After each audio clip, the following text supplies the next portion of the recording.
em tempo real que nós estamos organizando aqui no PPG Direito, aqui da UIT Santo Ângelo. Então, sejam todos e todas muito bem-vindos, tá? Alguns eu já conheço faz tempo, outros estou conhecendo agora pelo nome, tá? Hoje nós começamos com o pé direito, tá? Com o professor Fabiano, que essa pandemia tem algumas coisas positivas, nós sempre temos que tirar algumas coisas positivas da crise, né? E podemos contratar o professor Fabiano, e ele gentilmente, prontamente, nos disse sim, para fazer uma fala para nós, e o currículo dele fala por ele mesmo, mas eu vou deixar que ele faça essa apresentação. Vou agradecer aqui a coordenação do PPG Direito por ter abraçado essa ideia, me dado carta branca, tá? Esse é o primeiro de muitos eventos que nós vamos organizar nessa modalidade não presencial em tempo real aqui. E já passo a palavra para ti, Fabiano, dizendo que quem passou o teu contato para mim, para eu chegar pelo WhatsApp, né? Como todo mundo está fazendo, professor, desculpa a hora, mas podemos conversar. Foi o nosso aluno aqui, o mestrando, Gabriel Hartmann, que tem, inclusive, o mesmo sobrenome, né? Eu até brinquei que tem, acho que são com o Gabriel, contigo e com o Ivar, são 3 Hartmann que trabalham com pesquisa em tecnologia no país. Acho que é alguma coisa genética, viu? Cuidado, eles podem ser levados para serem pesquisados, estudados, tá certo? E eu vou pedir para o pessoal, então, manter... As câmeras podem ficar abertas, mas o microfone desligado. E dizer que vocês vão receber o atestado. Basta que enviem para nós o nome completo aqui no chat, tá? E o e-mail. E passo a palavra para ti, professor Fabiano, dizendo que é uma honra, um privilégio poder ouvi-lo nessa quarta-feira à noite, 29 de abril de 2020, tá? Pandemia da Covid-19. Boa sorte e bom trabalho. Muito obrigado pela gentileza, sempre pelo carinho, a educação, o contato. É uma satisfação muito grande estar com vocês. Eu adoro ouvir esse sotaque. Eu não vou falar muito do Hartmann, mas eu tenho Peixoto também no nome, e o Peixoto é daí da região. Meu pai é de São Luís Gonzaga, vocês devem conhecer. Então, é uma satisfação muito grande falar com todos vocês. Não acredito que o teu pai é gaúcho de São Luís Gonzaga. As minhas férias eu sempre andava por aí, eu conheço mais, eu sou curitibano, né?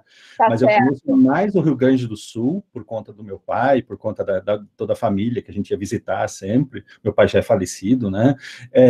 Conheço mais o Rio Grande do Sul e tenho assim, uma ligação muito mais forte com o Rio Grande do Sul do que com o próprio Paraná, né? Então é uma satisfação muito grande falar com vocês aí e plantar uma sementinha da inteligência artificial no nosso povo do direito, né? Certeza. A minha formação é integralmente em direito, e essa minha fala também tem o sentido de desmistificar um pouco, talvez a principal dúvida que todos do direito têm. Veja, como é que eu vou estudar IA sem ter uma formação em ciência da computação, sem ser engenheiro de software ou alguma coisa assim? E vocês vão ver que, na verdade, a IA ela é multidisciplinar, e ela depende de muitos conceitos que são conceitos de outras disciplinas, inclusive, no nosso caso, o direito. É evidente que, com o passar do tempo, com o interesse, a gente vai aproximando os vocabulários, vai criando um glossário comum e vai se familiarizando com as técnicas das engenharias. Mas esse é um processo, não é um pré-requisito, né? E a minha fala aqui, além de desmistificar talvez um pouco da IA, ela também é para marcar a importância de um outro conceito que já é mais tradicional e mais forte no direito, que é o conceito de ética. E é o conceito de ética aplicada. A gente vai ver, pelo menos no viés da inteligência artificial, que a ética está na crista da onda, ou seja, é um tema atual e é um tema muito concreto em todo o uso e desenvolvimento da tecnologia de inteligência artificial, né? Eu queria, assim, só explicar um pouquinho da onde que veio essa ideia de estudar inteligência artificial, onde eu estou trabalhando, né? Eu sou professor aqui na Universidade de Brasília. O meu doutorado foi em linguagem do direito, então em argumentação, a estrutura argumentativa, né? E, felizmente, a gente vai ver que a inteligência artificial, ela depende e ela conversa muito com a linguagem. E a gente consegue, dessa forma, potencializar os resultados da IA. Né? Então, essa é a minha origem. Em 2018, a gente iniciou um estudo específico e aplicado de inteligência artificial para uma demanda que talvez vocês já tenham ouvido falar, que é o projeto Vitor, que é a inteligência artificial para o Supremo Tribunal Federal. Esse foi um convênio entre o Supremo Tribunal Federal e a UNB. Aí a gente começou a concretizar os estudos para algo relativo à graduação, especialmente à pós-graduação. Hoje a gente já tem a felicidade de dizer que a gente tem disciplinas de IA e Direito aqui no PPGD da UNB, então, para pós-graduação, para o mestrado, para o doutorado, e nós temos também uma disciplina de inteligência artificial e direito para a graduação. Né? O nosso currículo aqui, ele é flexível, e ele permite a introdução dessas tendências que são extremamente importantes em termos de inserção no mercado de trabalho, realização profissional e tudo mais, né? Antes de entrar propriamente no tema, eu queria falar um pouquinho, fazer a nossa propaganda no nosso grupo de pesquisa. O nosso grupo de pesquisa é o Doutor IA.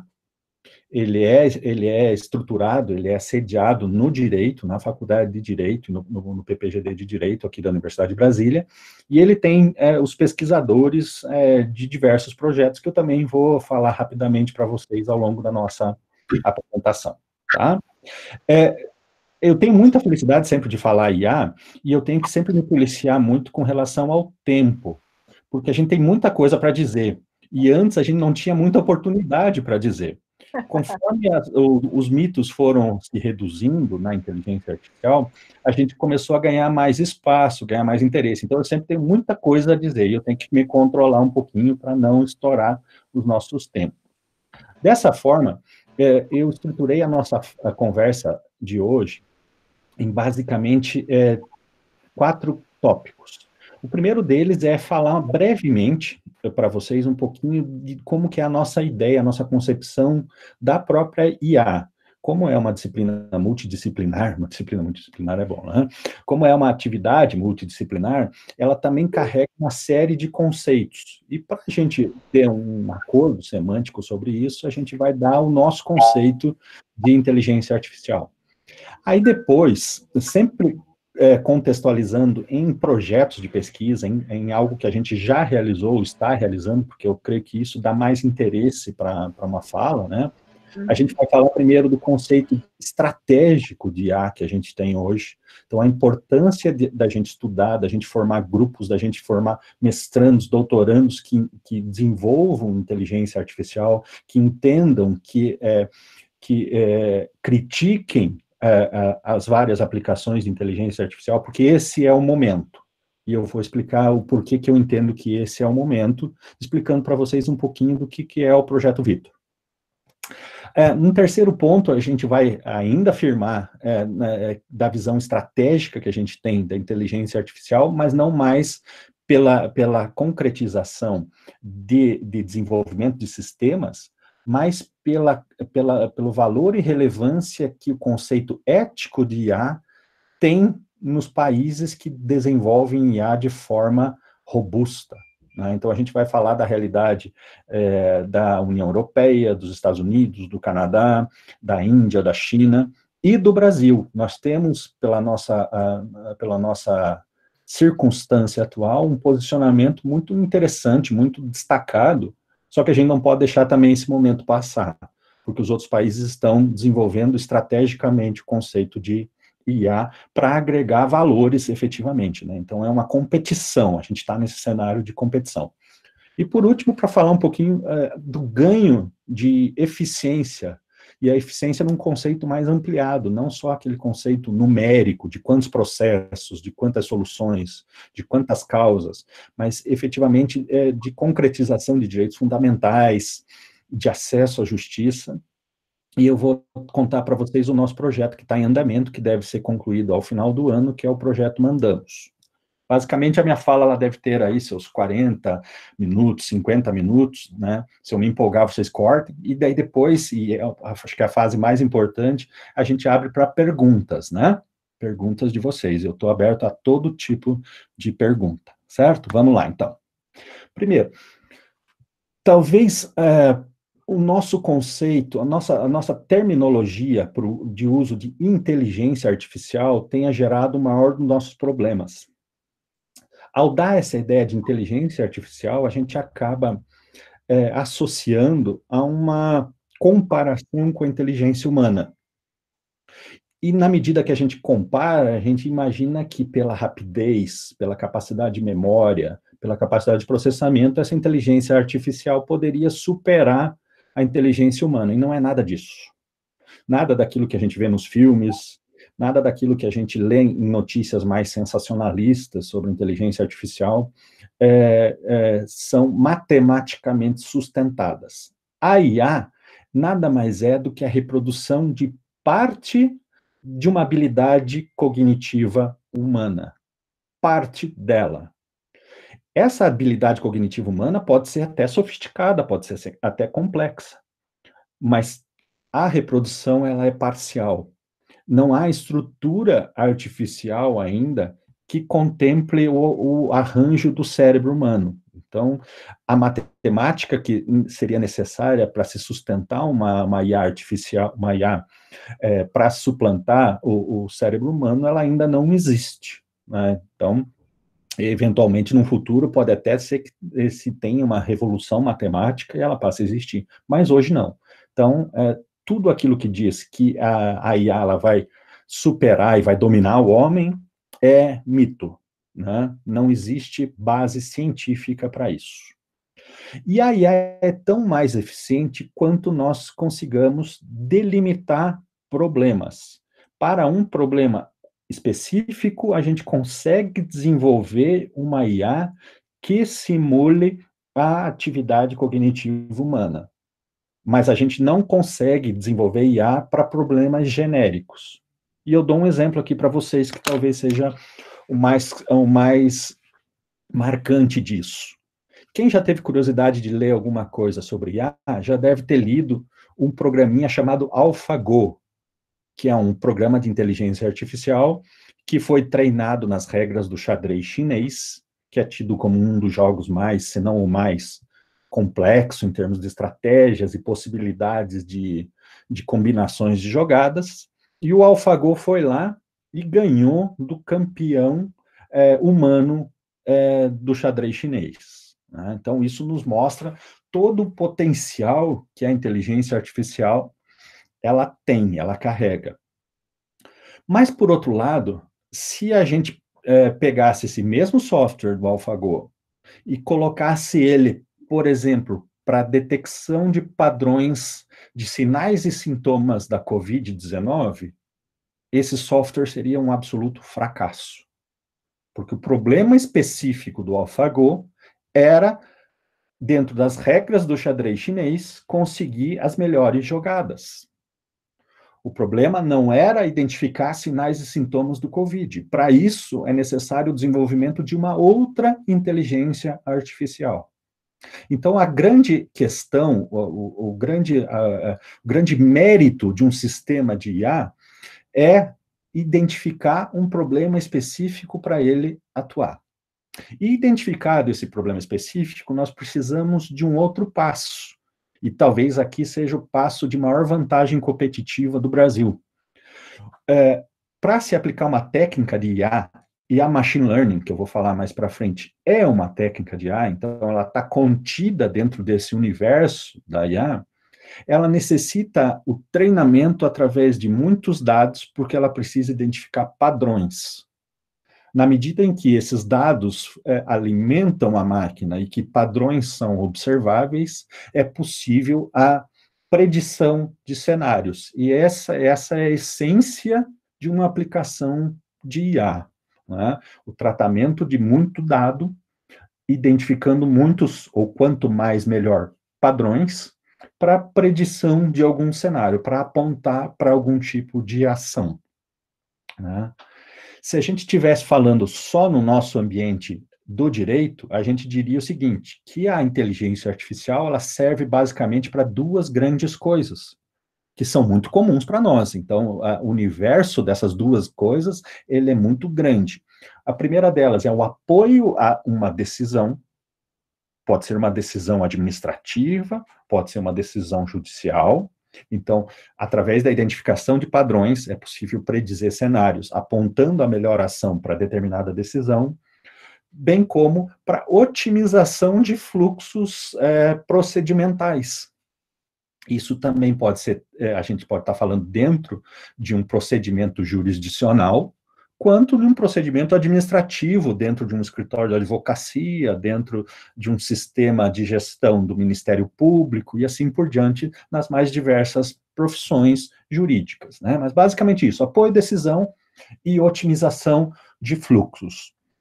Lá em 2018, eu já falo lá, né, como se fosse há muito tempo atrás, lá em 2018, a gente não tinha ainda essa definição de cenário por parte da regulação, dos órgãos de regulação, vamos dizer assim, brasileiros, né? A gente até começou o Vitor e não existia nenhum tipo de determinação ou de caminho.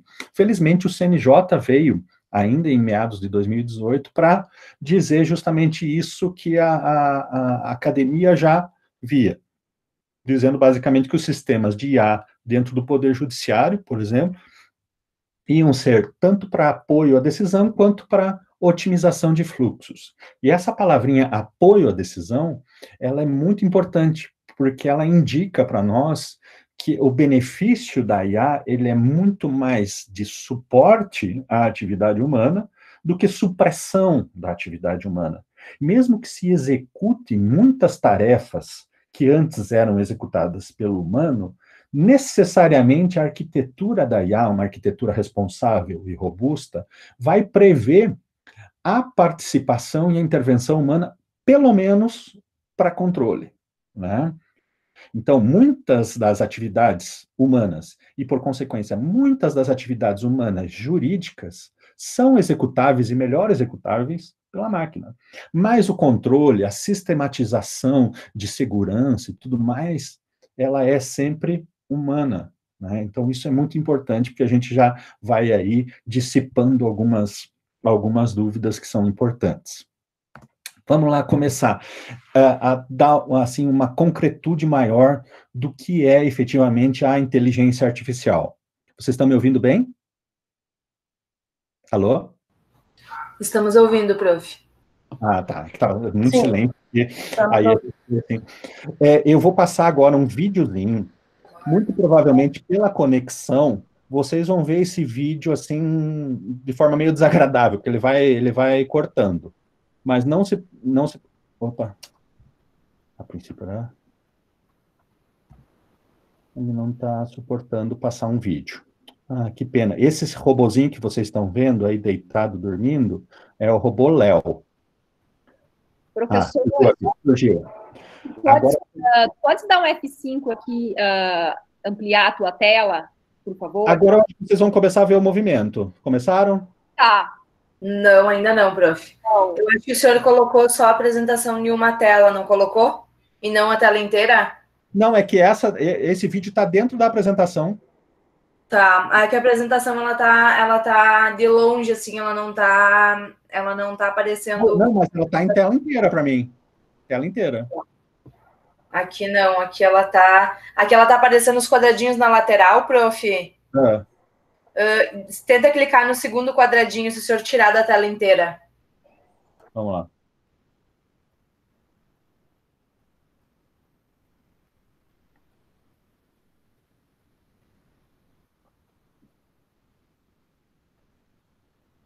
Agora se o senhor clicou, mudou. Isso. Mudou. Agora mudou. Mudou para melhor?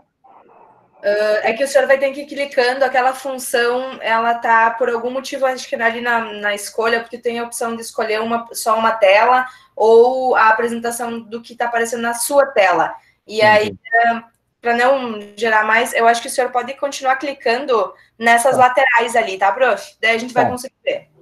Tá bom. Tá certo. Agora a gente está vendo esse movimento que o senhor falou desse vídeo, prof. Acho que eu fiz bobagem aqui. Bom, então eu vou ficar assim, que daí vocês estavam vendo, é isso que importa. Deixa eu despausar aqui meu videozinho também.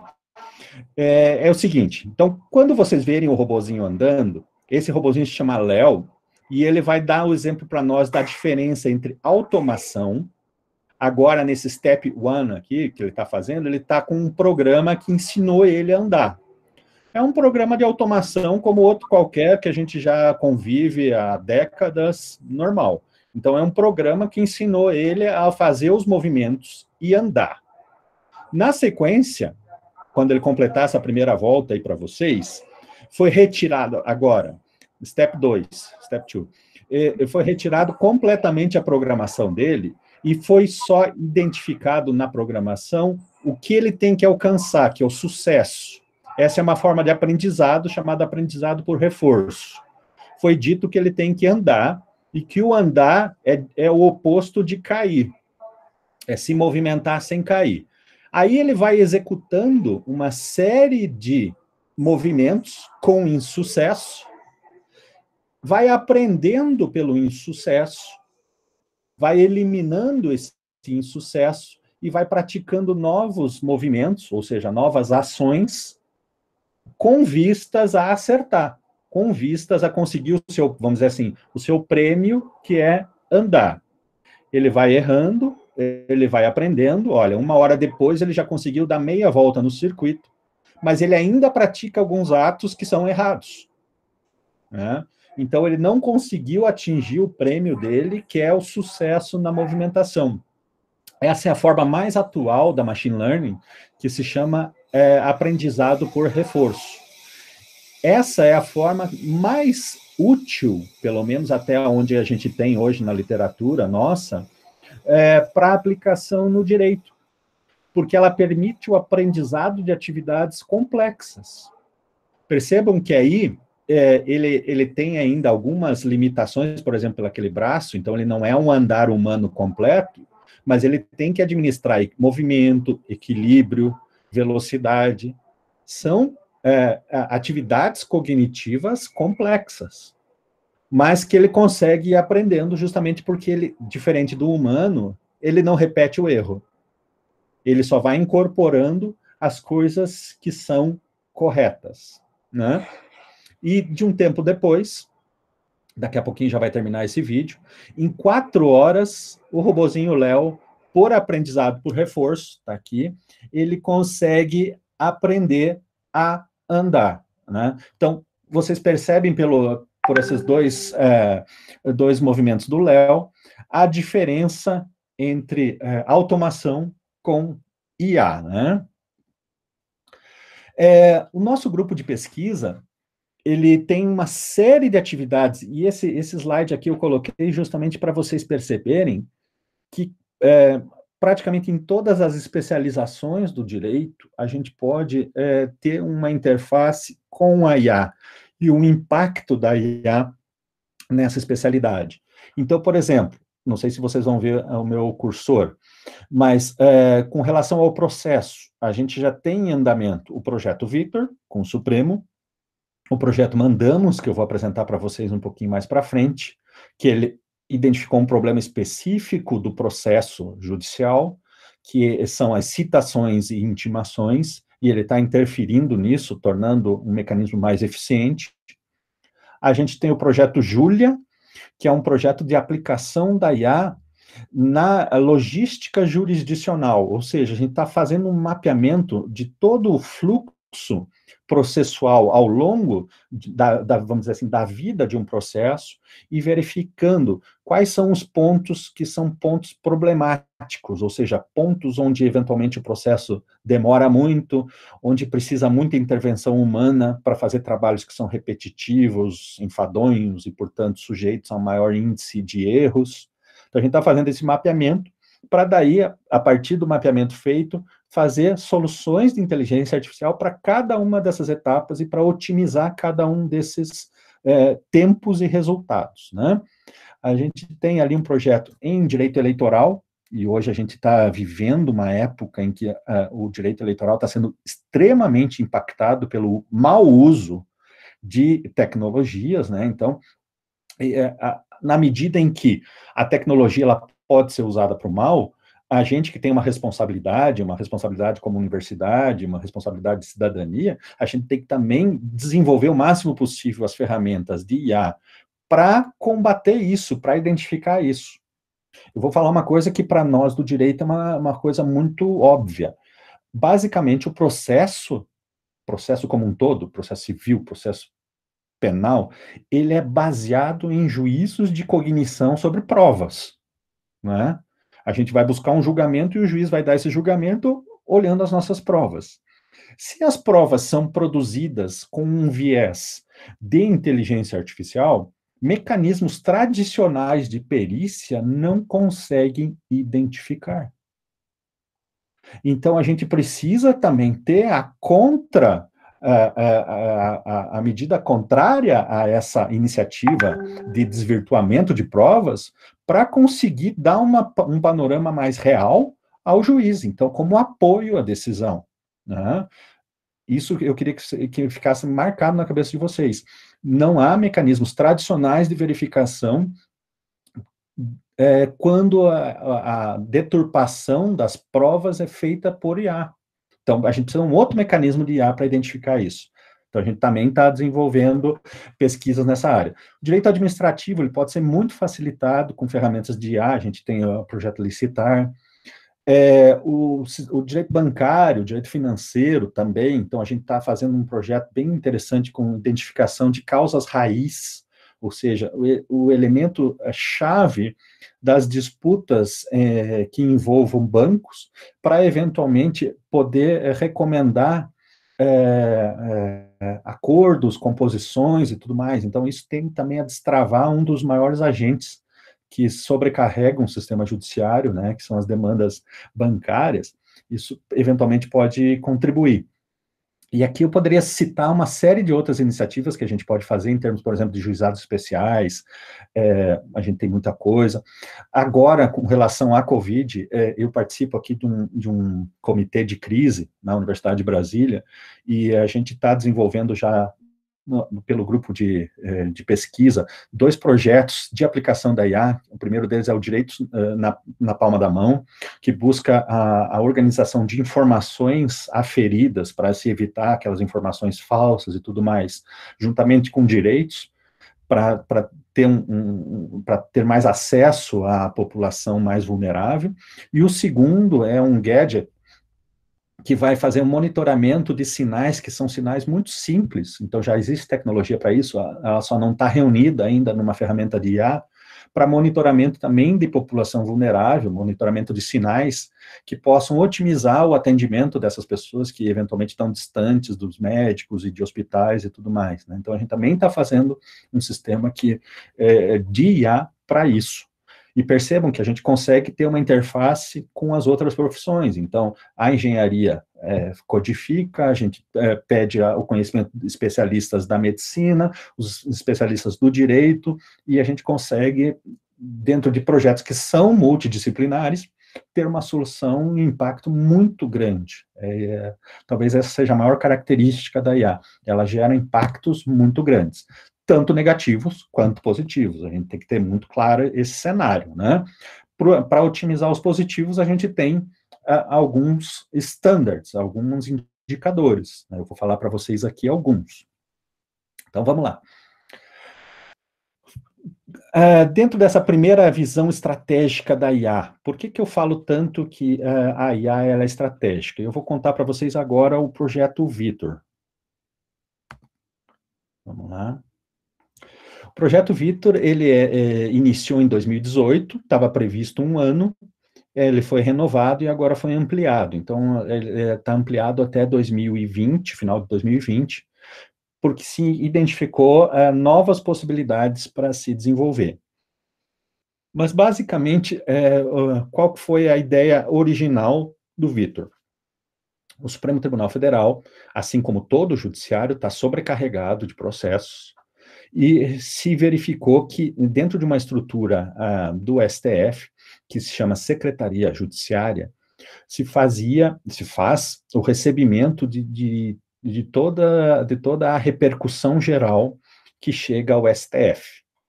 A realidade do STF é uma realidade que é muito própria brasileira, mas ela é completamente diferente das Supremas Cortes de outros países. Hoje a gente tem aí um volume no Brasil de, no mínimo, 80 milhões de processos. Há uma dúvida com relação a 80, se são 80 milhões, 100 milhões, mas no mínimo 80 milhões. E para o STF chegam por ano 100 mil novos processos. Esse é um número, assim, absolutamente inaceitável em termos de Suprema Corte, né? Se a gente pegar as Supremas Cortes de outros países que julgam aí em torno de 100, 60 processos por ano, você pegar um volume de 100 mil processos que chegam, e da mesma forma, como a métrica é não aumentar o estoque, 100 mil processos ano também saem, então são julgados, a realidade é praticamente caótica. Então, se a gente transformar esses 100 mil em dias úteis, para ter uma concretude maior, a gente percebe que 400 novos processos chegam a cada dia útil de trabalho. E eles chegam lá na Secretaria Judiciária. Então, a Secretaria Judiciária tem que, de alguma forma, dar um encaminhamento, identificando, por exemplo, temas de repercussão geral que aquele processo novo que está chegando, eventualmente, seja associado. Só que ainda, além do volume, esses 400 por dia, tem uma outra situação que também é típica brasileira. Nós não seguimos só um tipo de processo eletrônico. A gente tem mais de meia dúzia de sistemas eletrônicos de gestão processual. Né? E todos eles chegam ao STF. Eventualmente, até processos físicos que são digitalizados, às vezes digitalizados artesanalmente, também chegam lá na Secretaria Judiciária. Então, o input desses dados ele é completamente incontrolável. O que a gente chama, em linguagem mais técnica, é que esses dados eles não são minimamente estruturados. Não existe isso, essa realidade. Então, a dificuldade era essa, um volume muito grande, uma diversidade de dados, e a gente tem aqui alguns números também para impactar um pouquinho mais vocês. Nesse volume que chega, só para organizar o pacote eletrônico do processo, para iniciar o trabalho de classificação do servidor, então, o servidor lá da Secretaria Judiciária, humano, ele recebe esses dados em formatos diferentes, porque são sistemas eletrônicos de alimentação diferente, então, o PDF lá chega de forma diferente, e ele leva, a gente fez essa métrica, de 30 minutos a 150 minutos para organizar esses dados eletrônicos para identificar quais são as peças-chave que ele faz a leitura, para depois da leitura fazer a classificação temática. Né? Então, assim, seria uma comparação basicamente conosco, a gente arrumar a nossa mesa de trabalho para começar a trabalhar. Veja que a gente não está falando 30 minutos a 150 minutos para trabalhar. A gente está falando ainda de arrumar a mesa para começar a trabalhar. Eu coloquei ali o tempo, 5 segundos é o tempo que o Vitor demora, não só para arrumar a mesa, como também para já classificar a repercussão geral. Então, a gente elimina esses 30 a 150 minutos para 5 segundos. Né? E mais, o Vitor ele tem uma acurácia, ou seja, ele tem um nível de precisão 20% maior do que a média humana. Né? Nesses casos, como são trabalhos muito repetitivos, muito enfadonhos, eles cansam muito a mente humana, isso é da natureza humana. Então, tudo aquilo que trabalha com muita leitura, com muita repetição, com muita tela de computador, nosso índice de erro aumenta e, portanto, a necessidade de retrabalho também aumenta. E o Vitor faz isso com 20% a mais de eficiência. Só que, veja, a repercussão geral ela tem mais de 1000 temas. Em 2018, lá, quando a gente iniciou, a gente pensou assim, olha, normalmente a literatura ela indica que a IA ela é eficiente para uma classificação binária. Então, por exemplo, no nosso caso, para identificar se o tema é de direito civil ou se o tema é de direito penal, então é para cá ou é para lá, né? Uma, duas opções. Não podemos trabalhar com 1000 opções, porque não há como desenvolver uma IA para isso, pelo menos no nosso cenário de 2018. Aí que a gente pensou o seguinte, não, vamos então ver dos temas, aqueles temas que estão associados à maior quantidade de processos. Então a gente fez uma escolha, a gente escolheu 28 temas que representavam na época em torno de 30% do estoque do Supremo. Se o Vitor fosse efetivo, a gente poderia ter, vamos dizer assim, um tiro de canhão em termos de soluções e impacto no estoque, que é o maior problema hoje do judiciário, né? E, basicamente, a gente estruturou o nosso projeto, lá em 2018, com isso, com uma diretriz básica. A gente não queria, de forma alguma, retirar trabalho de ninguém, fechar postos de trabalho, nada disso. Porque a gente estava desenvolvendo uma solução de apoio para que aquele servidor que estava completamente sobrecarregado, e os dados acima ali mostram, 1/3 da secretaria ficava com o tempo todo para organizar a mesa de trabalho, nessa nossa analogia, né? Então, assim, a gente precisava deixar que essa equipe, que é altamente qualificada, pudesse desempenhar funções mais estratégicas para o STF. Por exemplo, a indicação de novos temas, a verificação daqueles temas que são mais delicados, mais de difícil classificação, né? Então, e aquela massa, a grande massa, ser feita e a sugestão daí de classificação ser dada pela inteligência artificial. Esse foi o contexto do Vitor. Aí, então, o Vitor, ele basicamente faz 4 grandes funções. A primeira função deles é a conversão de imagens em textos no processo digital. Então, eventualmente, tudo aquilo que é imagem nos PDFs do processo também são convertidos em forma de texto. Eu cito aqui um exemplo que é um exemplo que ajuda muito em repercussão geral. Por exemplo, a logo de um juizado especial, ela pode dar um dado que é muito importante, eventualmente, na identificação de algum tema, né? A associação de algum tema. Obviamente que isso não é patognomônico, ou seja, viu lá que é juizado, vai necessariamente para um tema. Não, é um conjunto de situações, mas essa imagem da logo, ela pode ajudar. Então, ele faz essa conversão. Ele faz a marcação, que não existia, de começo e fim de um documento, de uma peça processual que seja relevante para o serviço, tanto da máquina quanto do servidor de classificação. Ele faz as marcações que são relevantes, evitando com que o servidor tenha que ficar correndo num processo para identificar aquilo que normalmente ele já busca dentro de um processo para fazer o seu trabalho de classificação. Opa, desculpe, eu passei aqui sem querer. Além dessa marcação, e, portanto, da classificação das peças, ele faz também, e esse é o objetivo inicial do Vitor, a classificação temática de temas de repercussão geral já definidos. Portanto, não é o Vitor que define tema de repercussão geral.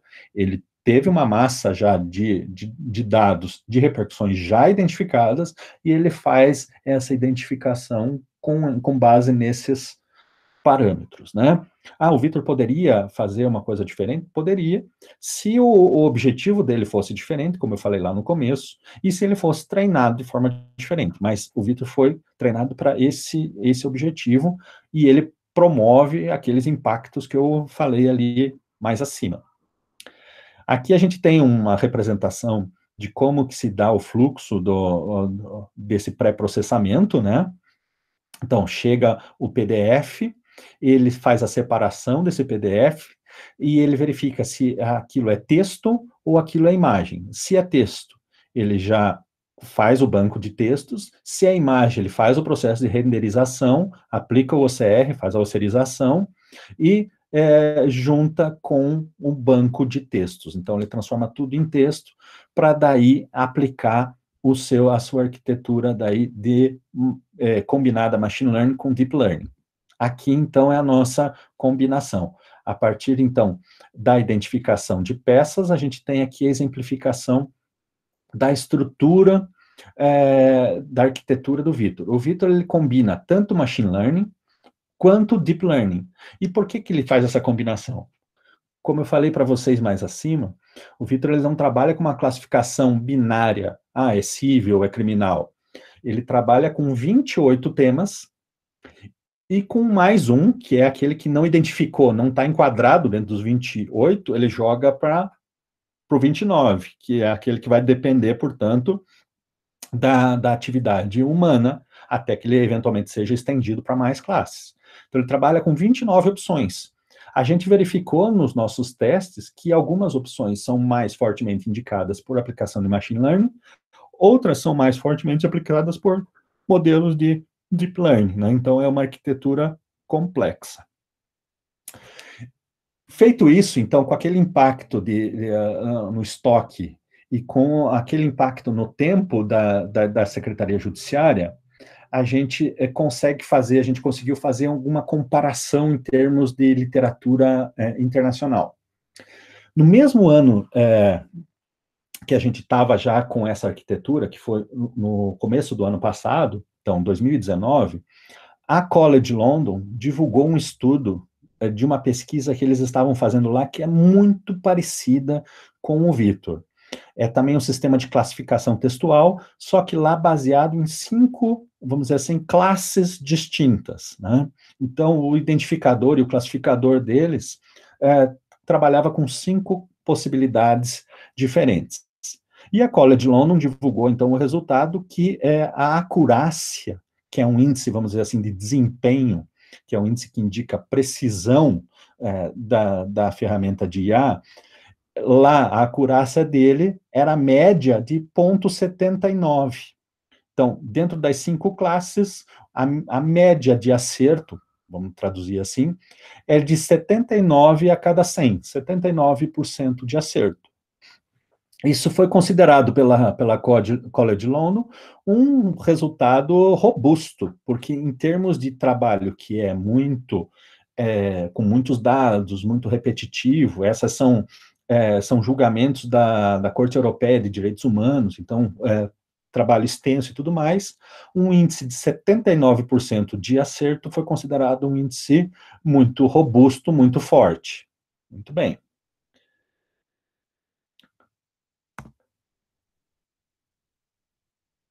A gente procurou também na literatura, em 2019, quais seriam, assim, os referenciais de acerto que seriam considerados bons, assim, né? E tudo vai no sentido do que a College London fez. Então, 79%, 80%, 85% são considerados índices muito bons. E esse é o resultado do Vitor lá em agosto de 2019. Aqui está uma tabela que traz as 28 classes mais uma, então a primeira aqui é o Outros, e as outras são as 28 classes temáticas de repercussão geral. E a gente chegou a uma performance do Vitor, medida pelo índice de F1 Score, que é um índice de precisão muito rigoroso, de 0,91. Então, muito superior, ou superior, à College London. Obviamente que eu, como coordenador da equipe, vou falar assim, não, isso a gente conseguiu esse índice de acurácia em razão da genialidade da nossa equipe, né, do compromisso, do trabalho todo. E obviamente que eu não estaria errado de falar isso, né, assim, a equipe é muito boa. Mas qual que é a visão que eu passei a ter muito clara quando eu vi esses dados? Nós temos uma condição diferenciada. Aqui, em razão da nossa crise de volume de processos, que todo mundo fala, que todo mundo sabe, que é um grande problema brasileiro, a gente tem muito processo, né? Aqui isso nos permite ter muito dado, muita informação e muito padrão. Então a gente consegue, com esse volume de dados, porque agora a gente tem capacidade de processar tudo isso, identificar padrões com maior precisão. Compreendem? Então, isso para nós é uma vantagem competitiva. E quando a gente começou a divulgar até nas revistas de ciência da computação e tudo mais, os primeiros resultados e tudo mais do Vitor, a gente percebeu que teve uma mudança. Vocês vão concordar comigo que normalmente quando a gente imagina uma pesquisa, a gente monta lá o nosso projeto de pesquisa, a gente vai buscar em alguns países de referência o que está sendo pensado, o que está sendo feito sobre aquela temática e tudo mais. A gente tende a ir buscar para nos alimentar. E a gente percebeu que, assim, grandes centros de pesquisa em IA no direito estavam querendo saber o que a gente estava fazendo aqui para chegar a esses índices de precisão. Aí eu percebi, olha, a gente tem, então, aqui um grande trunfo, é uma vantagem estratégica dentro da nossa realidade, que é difícil, de muitos processos, a gente consegue, pelo menos aqui na IA, transformar isso num diferencial muito competitivo, né? Então, é uma oportunidade que a gente tem, e isso eu não vou perder a oportunidade de falar onde eu falar, né? Pela nossa realidade difícil, a gente pode fazer muita coisa boa, né? A segunda visão estratégica, então, aquela primeira em razão do nosso limão, a gente consegue fazer uma limonada, né? A nossa segunda visão estratégica... Acho que eu vou abrir o microfone. A nossa segunda visão estratégica, ela já é um pouquinho mais recente. Percebam que essa foi no meados de 2019. No fim de 2019, início de 2020, uma série de movimentos de países que são países-chave nos estudos de IA e IA ligada ao direito também, né? Começaram a produzir alguns documentos dando concretude à importância de standards, de verificação, de cuidados, de compromissos éticos no uso e no desenvolvimento de IA. Então, a gente tem organismos multilaterais, então a OCDE, o próprio G20, organismos que normalmente estão associados muito à questão econômica dos países, né, e o posicionamento econômico, a relação comercial e tudo mais, mas esses organismos multilaterais, na virada, então, do ano, foram muito firmes na ideia de que a IA, ela vai ganhar valor na medida em que ela respeite valores que são valores humanos, né? Então, os direitos fundamentais têm centralidade nisso, o respeito às pessoas, o foco no ser humano. E veja, a gente está falando aqui de organismos que tradicionalmente têm preocupações muito mais, vamos dizer assim, comerciais, né? Então, é difícil a gente arrancar deles algum tipo de normativa nesse sentido, né? Então, por isso eu percebo que é muito importante esse momento, né? A OCDE, que afirmou que, e a OCDE, inclusive, o Brasil subscreveu o documento da OCDE, então o Brasil também se alinhou a essa diretiva de que a IA ela deve ser inovadora, mas também confiável, baseada em princípios éticos, né?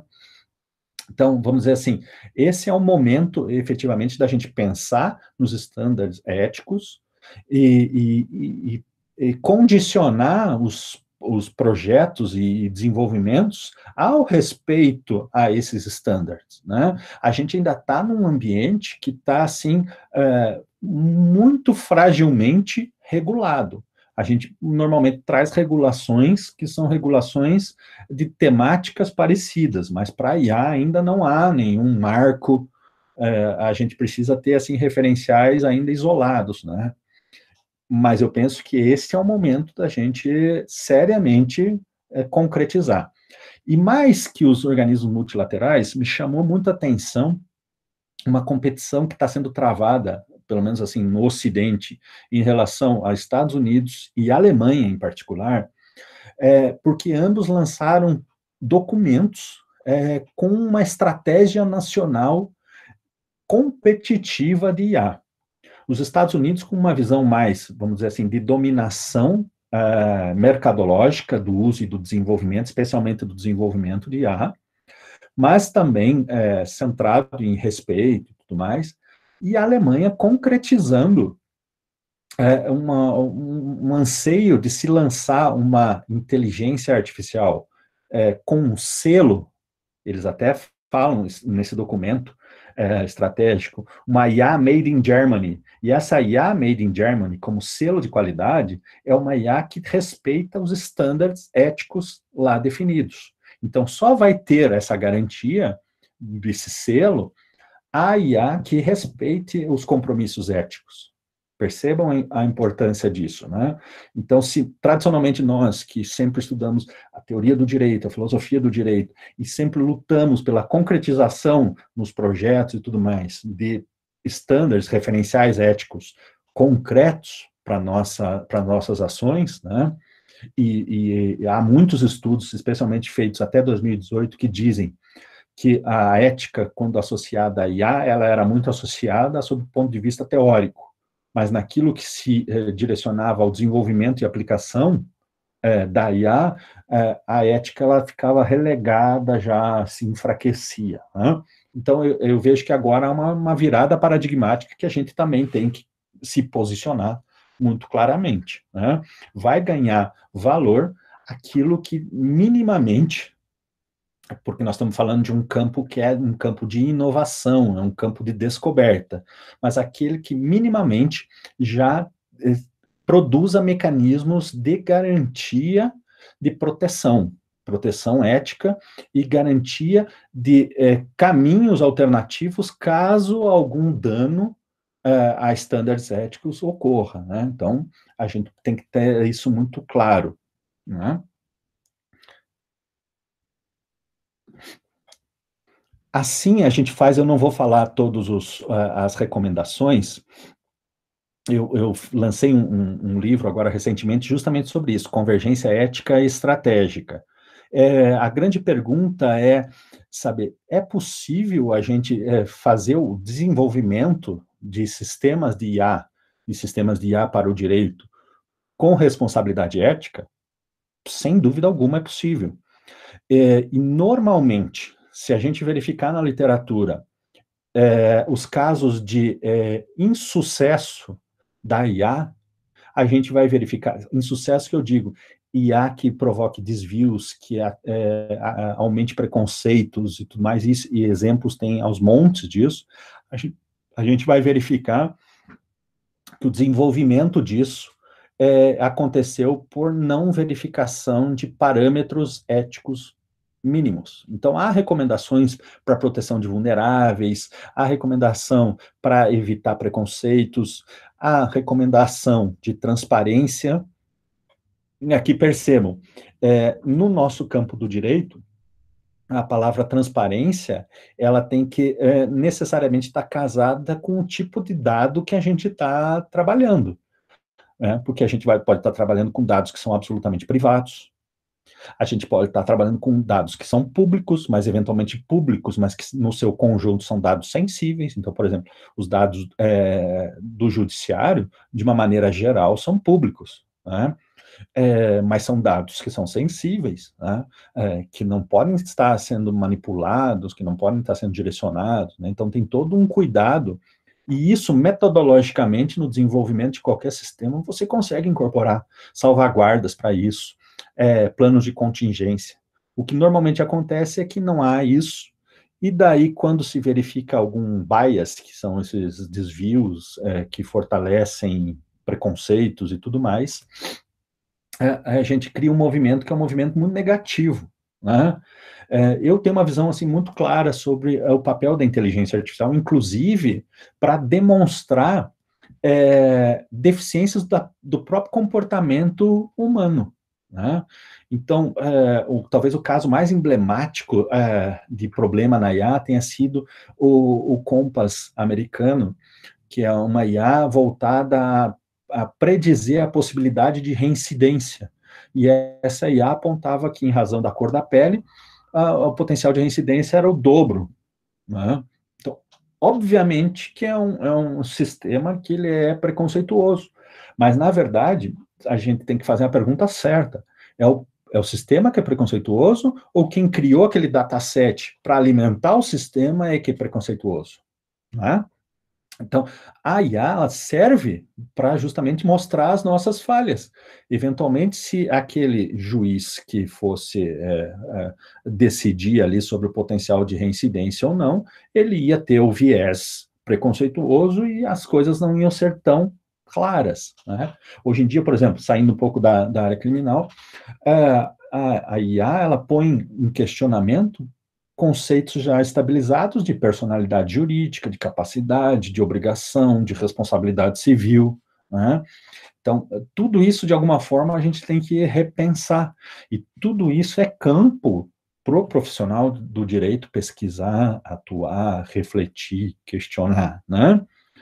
Mecanismos de auditabilidade, accountability e tudo mais, são fundamentais, a sua previsão, sua manualização para ferramentas que apliquem inteligência artificial.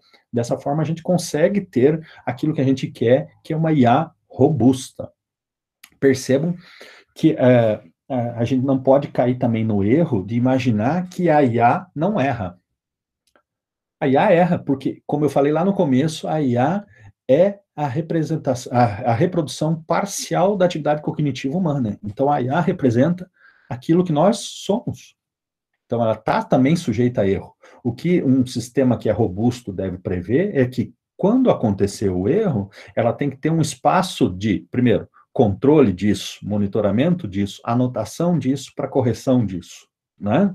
Então, o nosso robozinho Léo, ele caiu ao longo do aprendizado, né? Ele errou, mas ele teve um mecanismo de eliminar esse erro para se aperfeiçoar. Talvez assim, com a progressão, a gente consiga ainda índices melhores de eficiência. Tá? Eu já estou terminando, tá? Não quero cansá-los muito. Por fim,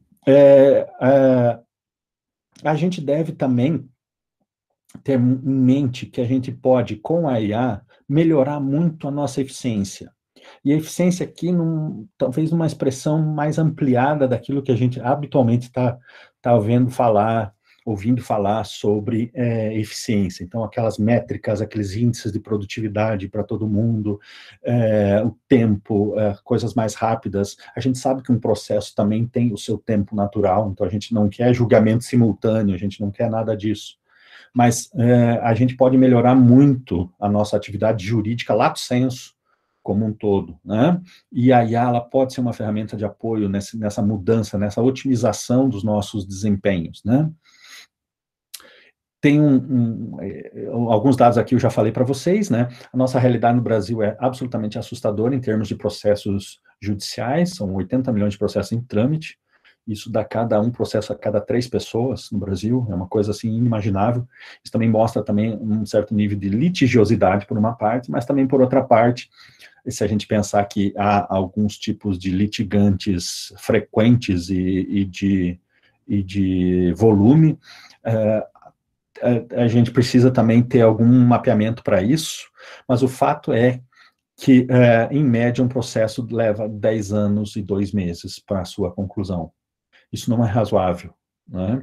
Se a gente está falando em termos de acesso à justiça, por mais que já o próprio ingresso ao processo seja um bloqueio muito forte à garantia de acesso à justiça, aqueles que eventualmente ainda conseguem, você dizer que ele precisa aguardar, em média, 10 anos e 2 meses é algo inexplicável, né? E a gente, então, consegue mapear uma série de dificuldades para, de alguma forma, reduzir tempos. Obviamente que alguns processos vão demandar mais tempo, são mais complexos, mas outros gastam muito mais tempo do que precisam, e a gente consegue, com a IA, alguma solução para isso, né? A primeira solução que a gente está imaginando é o Mandamus, que está em construção, ele deve estar em operação já no final do ano, foi feito em parceria com o nosso grupo, o Dr. IA, aqui da Universidade de Brasília, com o Tribunal de Justiça de Roraima, e é uma ferramenta de IA que busca solucionar o problema das citações e das intimações, né? Aqueles que militam, de alguma forma, no processo, sabem que a citação é algo que muito complexo, demorado, muitas vezes fulmina o processo, porque não se consegue. As intimações também, então, uma série de audiências, uma série de diligências não são realizadas porque as intimações não são feitas, ou se são feitas, são certificadas de forma inadequada. É um problema recorrente que também não é exclusivo do TJ Roraima, é um problema comum ao judiciário, né? Eu vou aqui novamente tentar passar um videozinho. Vocês estão vendo a tela? Alô? Sim, prof, estamos vendo. Vamos tentar. A revolução tecnológica chega de vez ao judiciário roraimense e acontece dentro e fora dos tribunais. O Tribunal de Justiça de Roraima apresenta o Mandamos, o sistema inteligente de controle dos processos judiciais, da decisão ao cumprimento do mandado. Funcionando de forma 100% digital, o Mandamos faz a gestão da central de mandados, colocando fim ao vai e vem de papel entre tribunais, cartórios e oficiais de justiça. O sistema classifica os mandados por prioridade, de acordo com a ação, e localiza por GPS o oficial de justiça na região. Pelo celular ou tablet, ele recebe o mandado, vai até o endereço do intimado, imprime numa impressora portátil e assina digitalmente o documento, sem demora e sem burocracia. O controle dos prazos, entregas e retorno é feito pela inteligência artificial, sem qualquer interferência humana. Sem papel e sem demora, o Mandamos é a garantia de mais economia, segurança e rapidez no cumprimento das decisões judiciais. Um clique e o mandado está cumprido. Mandamos o futuro no presente de quem conta com a justiça roraimense. Poder Judiciário do Estado de Roraima.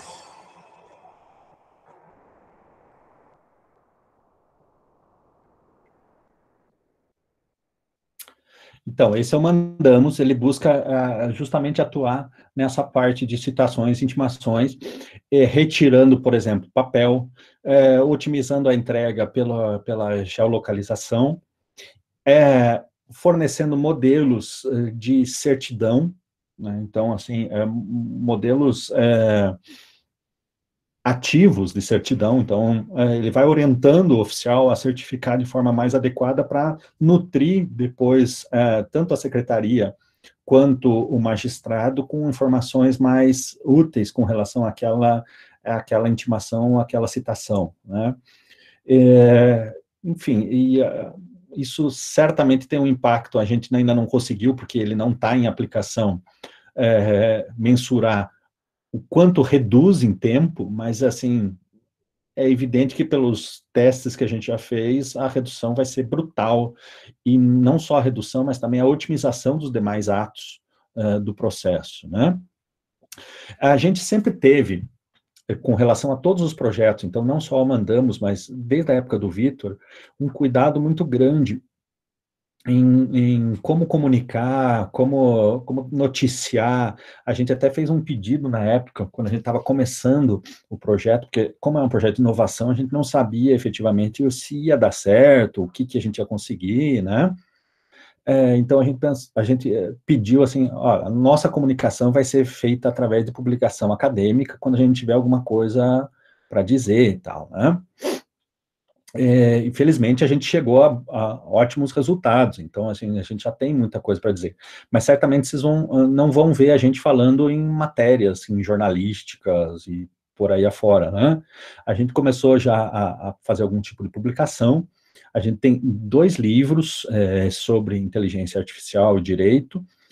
O primeiro é um livro básico, né, assim, com as tendências, as profissões, o que pode, o que não pode, alguns conceitos também, e o segundo já com relação a essa visão estratégica e ética. E a gente publicou daí alguns artigos aqui, alguns artigos internacionais, para contar um pouco das nossas experiências, né? Basicamente é isso. Aliás, eu tenho, com relação à publicação, tem até uma coisa que é bacana, eu já estou terminando, só vou contar isso daqui para vocês, né? A gente começou em 2018, o Vitor, e até maio não tinha nenhum tipo de publicação. E o STF daí precisava comunicar, então, falar para a sociedade. E daí saiu uma matéria no próprio portal do STF sobre o Vitor, contando que já tinha um nome, porque foi o próprio STF que batizou, em homenagem a um ex-ministro e tal, né? E daí, dessa matéria, saiu acho na quarta ou quinta-feira, no final de semana, no domingo, um Estadão saiu. Vitor, 12º ministro do Supremo. Isso causou, assim, para nós, assim, uma grande dificuldade em termos de pesquisa, porque a gente estava fazendo todo um mapeamento dos servidores. Então, mapeamento realmente é um aluno atrás, verificando tudo que o servidor faz, que página vê, qual peça vê, porque a gente estava fazendo uma reprodução artificial, então a gente precisava ver o natural, né? Então, a gente precisa de toda uma colaboração. E naquela época, a gente estava só ainda na época do convencimento, do discurso. Olha, a Universidade de Brasília, que está fazendo esse projeto, ela não vai fazer nada para prejudicar as pessoas, então fiquem tranquilos, a gente está fazendo algo para deixar o trabalho de vocês mais confortável, para ter um desempenho melhor e tal, mas não vai, ninguém vai perder o emprego, essas coisas todas, né? E daí sai uma matéria assim, né, que já dá a entender que a IA vai, inclusive, substituir, ou vai somar um ministro, né? Até os gabinetes depois foram pedir informação de que era isso, como é que é, o STF só tem 11 ministros, como é que vai ter mais um agora, a Constituição não diz isso, todo esse trabalho que a gente ficou alguns dias fazendo todo um retrabalho para explicar que não era bem assim, que a coisa era totalmente diferente, né? Então, esse foi um exemplo de como que a gente deve fazer as coisas trabalhando quietinho, porque mídia, às vezes, não dá muito certo, não. Com isso, gente, eu termino a fala aqui. Aqui estão os nossos contatos do grupo, o grupo de pesquisa. A gente tem um Instagram, um Twitter. Agora, os meus orientandos lá inventaram de fazer um YouTube. Então, a gente tem um canalzinho no YouTube que está começando. Quem quiser assinar lá o canalzinho, aqui tem um QR Code que é lá do YouTube. A gente está começando agora a alimentar. Tem bastante vídeo guardado e tudo mais. A gente vai começar a jogar lá, assim, contar as histórias dos projetos e também dar alguns vídeos temáticos no que é IA e tal. Então, se vocês quiserem, serão muito bem-vindos lá no nosso canalzinho do YouTube. Né? No mais, a gente dá as notícias no Instagram, no Facebook, no Twitter, e a gente está aqui sempre às ordens para trocar informações e tudo mais. Espero que logo acabe essa pandemia para a gente poder se encontrar pessoalmente, né? Que virtualmente a gente fica meio estressado, na verdade. Por fim, só uma fotinho aqui do nosso laboratório lá. Aqui tem parte da equipe. São 3 containers assim que foram montados, a gente tem computador, tal, é uma salinha bem legal, fica num dos campi aqui da Universidade de Brasília. Também todos estão convidados quando estiverem por aqui, a gente faz um tour por lá, certo? Muito obrigado, estou às ordens aí para as perguntas, se alguém tiver alguma dúvida. Certo, professor, todo mundo me ouve? Tu consegues me ouvir? Sim. Bom, retomando aqui, então, agradecemos aqui pela aula, não é? Realmente uma aula que estávamos realmente esperando. Eu já vou repassar aqui a tua pergunta, Luiz Ângelo, só um minutinho, deixa eu fazer a finalização aqui. Nós estávamos realmente esperando um conhecimento técnico, assim, bem interessante, e não foi diferente, então, realmente agradecemos. E eu trabalho aqui, eu sou professora na graduação, em algumas disciplinas, e trabalho com propriedade intelectual. E, por causa disso, eu também trabalho aqui no mestrado, a disciplina de Cultura, Inovação e Tutela do Patrimônio. Então, nós já temos algumas pesquisas sobre direito, tecnologia e sociedade, porque as nossas linhas de pesquisa aqui no mestrado, nós trabalhamos muito com cidadania, mediação, com multiculturalismo. Então, de uma forma ou de outra, eu tento inserir tudo isso dentro, com essa questão de direito, tecnologia e sociedade. Isso já vem acontecendo desde 2014. Então, professor, eu começo abrindo aqui as pesquisas e as perguntas, dizendo que tu pode publicar na nossa revista aqui do PPG, tá? Vocês podem publicar. Nós temos uma revista, eu sou editora aqui, coordeno a revista do PPG, Revista Direitos Culturais. Por favor, depois me contate para falarmos sobre isso. E quando se fala aqui em justiça, eu acho que eu gostaria de começar falando de confiança, porque a tendência das pessoas no Brasil é não confiar, né? Então, nós temos essa crise institucional, aqui quando se fala em instituições, é uma crise muito grande de confiança, isso devido ao baixo capital cultural, capital social, baixo capital social que nós temos aqui. Como é que eu posso trazer isso? Como é que eu posso trazer essa confiança para o judiciário, para as nossas instituições, com a inteligência artificial? Uhum. E aí entra uma questão que é essa briga que nós temos hoje entre Estados Unidos e China, que nós, do Ocidente, temos também uma tendência, por tudo que vivemos e por tudo que lemos até hoje, de confiar mais nos Estados Unidos do que na China, não é? É natural que o ser humano, especialmente do Ocidente, sem essa... nós admiramos muito essa cultura confuciana deles, mas, ao mesmo tempo, nós não confiamos tanto na China quanto confiamos nos Estados Unidos. Então, essa internet 5G, parece-me, inclusive, que a China já está na frente dos Estados Unidos. E eu, na última aula de propriedade intelectual, eu questionei os alunos quanto tempo demoraríamos para mudar aqui atrás o que está escrito no iPhone, né? Que é desenvolvido nos Estados Unidos, mas é montado na China. Quanto tempo vamos demorar para ter produtos que são desenvolvidos na China e montados nos Estados Unidos? Então, eu começo com essa pergunta da confiança aqui, porque tu falaste muito bem dessas informações que nós tivemos, que nos Estados Unidos, quando o judiciário utilizou de algoritmos, de inteligência artificial, a reincidência para a cor das pessoas, a reincidência para os bairros onde essas pessoas vivem e tal. Claro que todos esses algoritmos se alimentam dos dados, das nossas informações, e quanto mais informações, mais alimentados, né, mais conhecimento eles têm. Então, realmente, o que acontece offline passa para o âmbito online, né? Eu gosto daqueles pesquisadores espanhóis que dizem que a internet é só mais um novo espaço de representação de direitos e deveres. Ela é só mais um novo espaço. Exatamente o que acontece. Eu sou assim offline, eu serei na internet. E já pego o gancho aqui também para fazer essa pergunta do nosso aluno aqui, que questionou sobre a autoria em direitos autorais, que nós também trabalhamos, o artigo 11 da Lei 9.610 de 98, que nos diz, né?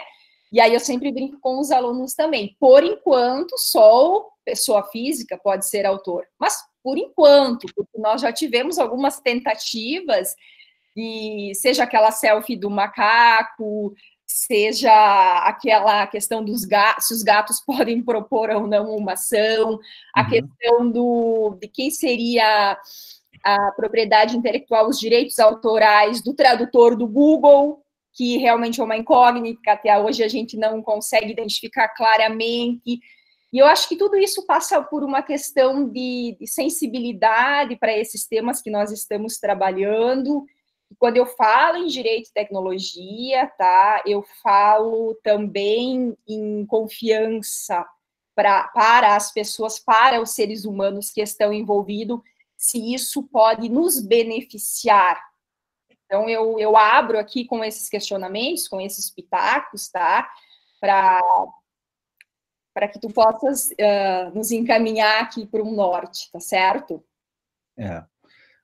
Ai de mim, se soubesse se tivesse um norte, né? Na verdade, eu estou tão angustiado quanto, ou mais até do que vocês. Mas veja, alguma coisa a gente já consegue, pelo menos, acho que estabelecer alguns consensos. O primeiro deles, a IA, ela está, assim, tirando do equilíbrio uma série de institutos, será que a gente pode chamar assim, ou conceitos, que a gente tem como razoavelmente estabelecidos, né? Inclusive, talvez, pelo menos o que eu mais já estudei, é o problema da personalidade, né? E saber aonde encaixar a personalidade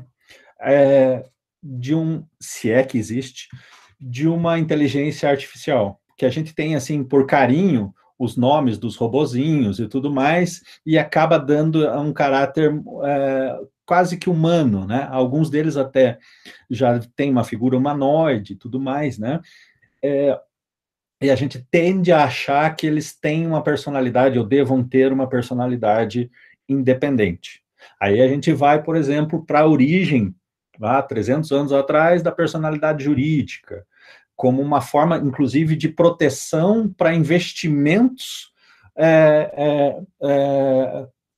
e essa separação da personalidade natural, né? Então, será que agora também a gente não teria que criar vamos dizer assim, um terceiro gênero, uma personalidade artificial, também separada da natural, da jurídica, para otimizar investimentos? Porque a gente tem hoje em dia, em algumas modalidades de IA, uma figura muito identificável, tanto do desenvolvedor quanto do usuário.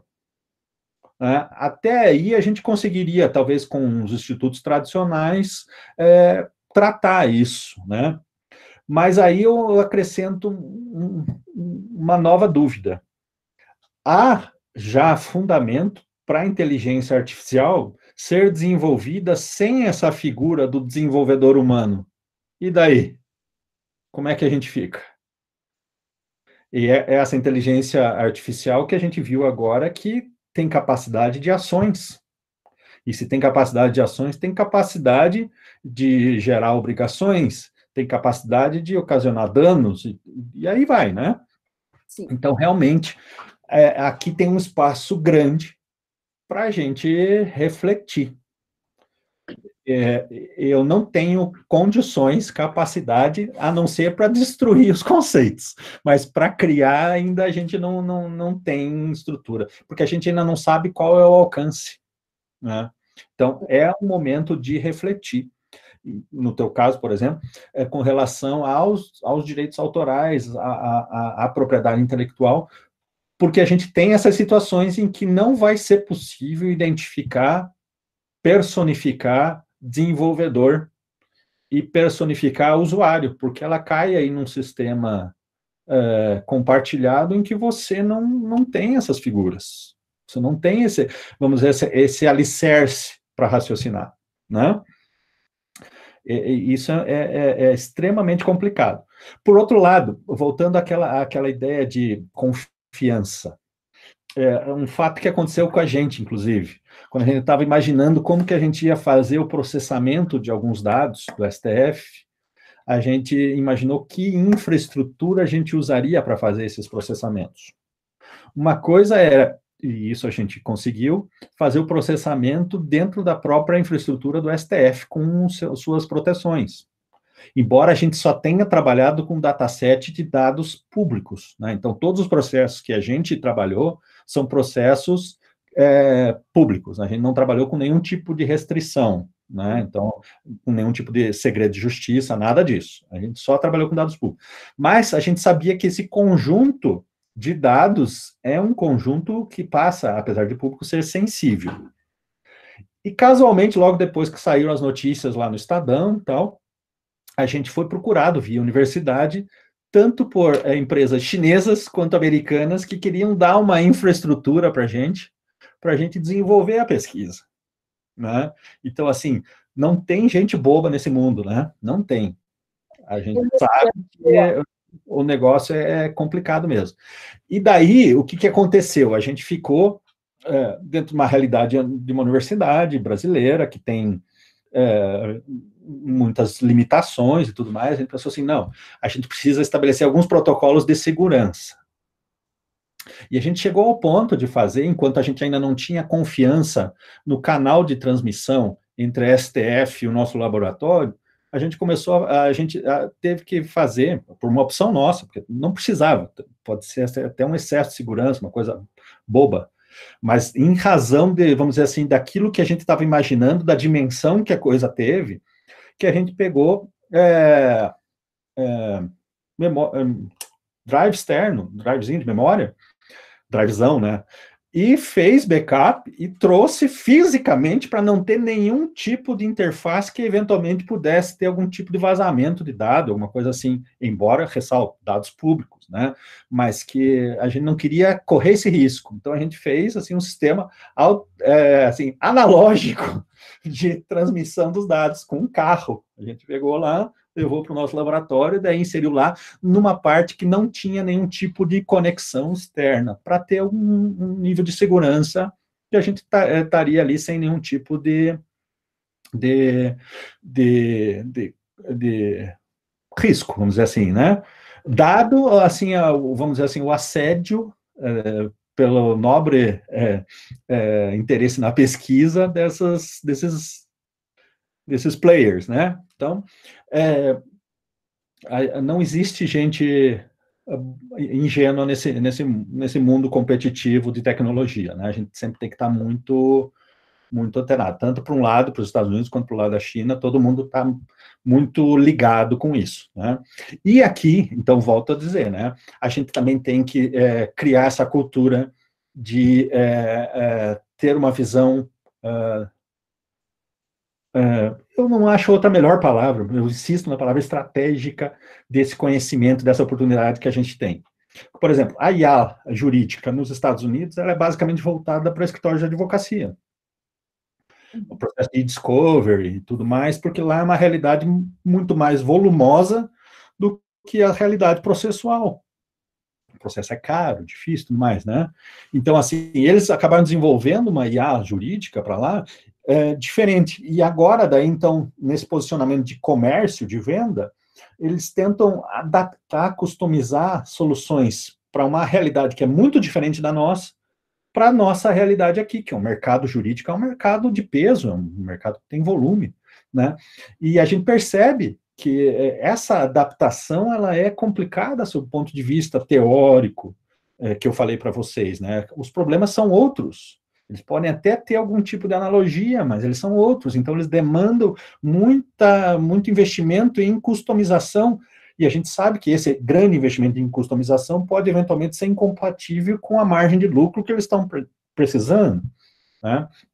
Então, a gente tem aqui um mercado bom, e a gente tem oportunidades muito pouco exploradas, né? Que eu acho que é muito relevante, especialmente, por exemplo, na sua área, que é a área de propriedade intelectual. Muita coisa tá para ser feita aí, né, com relação a IA. Né? Não sei se eu acho que eu deixei de responder uma questionamento que você fez. Não, acho que era só a questão que a gente questiona na sala de aula, quando que as principais tecnologias serão desenvolvidas pela China e montadas nos Estados Unidos. Agora eu lembrei de um outro estudo que foi feito, muito parecido com o Compass, mas não foi sobre o Compass, mas que basicamente diz, para reforçar essa nossa demanda por confiança, que basicamente diz o seguinte: a gente confia muito no humano, porque a gente consegue tocar, a gente vê, a gente consegue, de alguma forma, responsabilizar, nem que seja para falar assim, olha, você fez uma injustiça, você fez uma barbaridade. Mas essa confiança, talvez, ela não se traduza efetivamente naquilo que o direito busca, que são os princípios de justiça substancial. E essa pesquisa ela é muito interessante, porque ela diz o seguinte: ela pegou um estado americano, que basicamente ele tem lá uma estrutura quase como a nossa audiência de custódia, que é muito parecida. E na audiência de custódia, o juiz, ele analisa os fatos que aconteceram ali, muito detidos, e a possibilidade dessa pessoa cometer um outro crime, e a possibilidade dela faltar ao julgamento. E ele define se ela vai ficar presa, basicamente com esses dois parâmetros. Então, é um prato cheio para a gente poder fazer pesquisa empírica, né? O fato relatado, a possibilidade de uma reincidência, né? Vamos falar assim, não é um termo técnico para isso, mas uma reincidência, e o não comparecimento ao juízo. Então, vamos dizer assim, a pessoa se evadir do processo, né? E aí eles submeteram a uma inteligência artificial e ao juiz, mais ou menos como aqueles testes de fármacos que faz o teste cego, né? Cada um fazendo sem se comunicar. E se percebeu o seguinte, que a inteligência artificial e o juiz, tendo acesso, portanto, ao mesmo dataset, ao mesmo conjunto de dados, ela, se mantivesse o mesmo número de prisões percentual do juiz, então, assim, mantendo-se a prisão, aqui ela reduzia a reincidência muito mais do que o juiz. Então, vamos dizer assim, a IA, ela prende melhor que o juiz especialista. Olha que conclusão importante para nós, né? E segundo, se ela diminuísse o nível de prisão, ela conseguiria um nível de, vamos dizer assim, o mesmo nível de criminalidade com menos prisão. Então, além de prender melhor no primeiro cenário, ela prende mais eficazmente. Porque esse estudo apontou que algumas decisões de juízes liberavam o que seria assim o nível de percentual daqueles que são mais perigosos, vamos dizer assim. Né? Então, às vezes, o juiz ele está assim ele se afeta com alguma coisa ou ele se sensibiliza com alguma coisa que não tem um fundamento nos dados reais. Obviamente, porque um juiz, ele é humano como todos, né? Então, às vezes, uma palavra dita, uma situação dita, pode sensibilizar esse juiz e ele, eventualmente, soltar um que seria o bandidão da história, aquele que vai lá reincidir lá para frente, né? Então, sobre as duas óticas, a IA teve um desempenho melhor que o juiz, prendendo menos e melhor, ou prendendo melhor que o juiz quando na mesma taxa de prisão.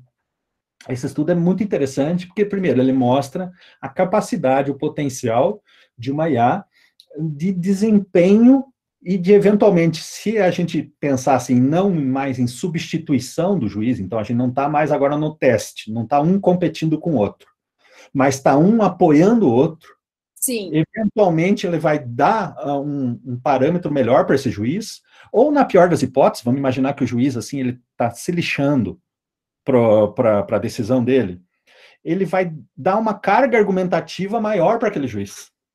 Isso para nós é muito importante. Se a gente está trabalhando hoje em dia uma ideia de regras e princípios, a gente atribuir uma carga argumentativa mais necessária para uma decisão, isso tende a melhorar a qualidade das decisões no seu conjunto, né?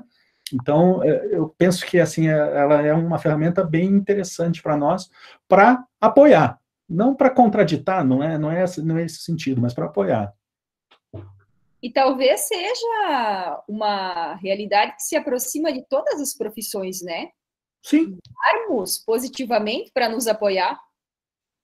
Eu gosto, ainda bem que você perguntou isso, mas imagina só, se hoje em dia a gente falasse assim, que o oftalmologista vai operar só na mão. Eu era o primeiro que estava usando óculos ainda. Verdade. Porque a máquina, ela não substitui o oftalmologista, mas ela dá um nível de precisão muito maior. Então, não é um problema você usar a tecnologia, se a tecnologia está melhorando a tua performance, não é? Verdade. Prof, nós temos aqui o seu parente, né, que eu ainda quero investigar a fundo essa história de termos 3 Hartmann por aí, trabalhando com inteligência artificial, do Gabriel, e depois uma pergunta da Stephanie. Eu vou pedindo licença que eu vou abrir aqui a garagem.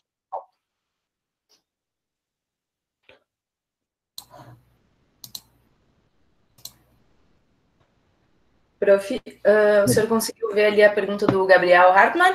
Ele perguntou como eliminar a subjetividade dos algoritmos e, da mesma forma, como pensar em uma decisão judicial proferida por IA e eliminar a subjetividade dos magistrados, frequente nas atuais decisões judiciais? Quer que eu leia da Stephanie junto já para o senhor tentar responder? Não, vamos por partes, né? Que a do Gabriel, ela tá no nível hard aqui para mim, né?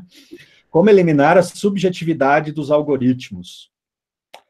Bom, vamos falar da teoria pura dos algoritmos, será, Gabriel?